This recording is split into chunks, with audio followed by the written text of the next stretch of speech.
So you're thinking of buying a home here in Southwest Florida?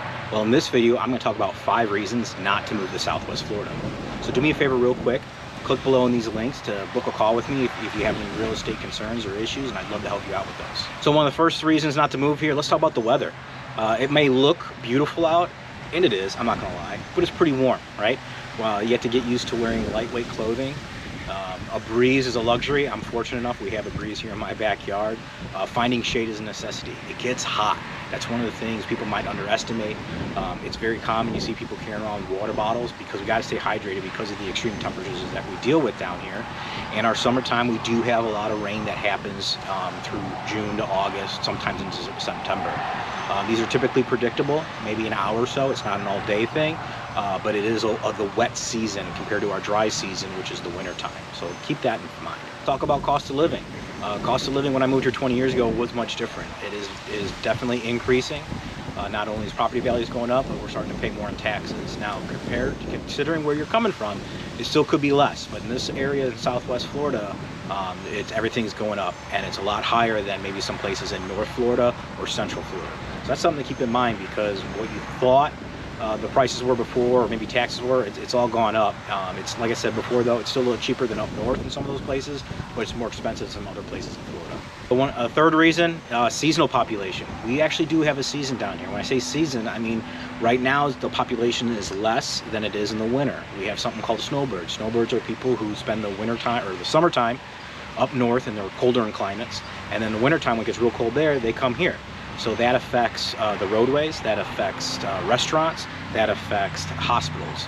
So you got to understand that we don't staff our hospitals just for that population. It's staffed for what the year-round population is. So that puts a strain on our amenities and systems down here. So there also is a lack of urbanization. When I say that, I mean this is not a walking or biking community.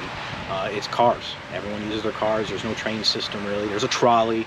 That's more for tours of your downtown. There's a bus system, but it's not as popular as maybe some other more urban areas. So you're going to have to make sure you have access to a car, and you're going to be in traffic sometimes. The lack of urbanization could distract you from it. Maybe you want to seek bigger areas like Tampa or Miami.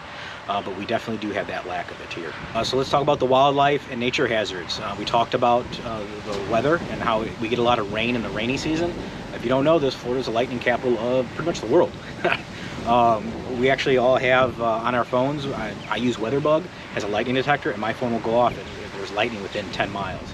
That's something when I taught at the fire academy that we used with the school board system to know, hey, it's not safe to have the kids out. So that's something I use in my own home with my kids, is when there's lightning within 10 miles, we seek shelter. All right, it's a big deal. People get struck by lightning every year. It's not something to play around with. Not only that, but you can see behind me, we live on a freshwater canal. We see gators. I actually just had to dispose of an iguana that was rooting through our garden. There are lots of snakes, spiders, stuff like that. So there is a lot of wildlife. While it's cool at times, if that's not your thing, then you got to rethink coming here to Southwest Florida. Real quick, I mean, obviously I've lived down here in Southwest Florida for 20 years. I like it, but it's not for everyone. That's kind of wanted to share this with you. These are all factors to consider. If you're not an outdoorsy person or you don't like it when it's warm, you definitely want to rethink maybe moving down here.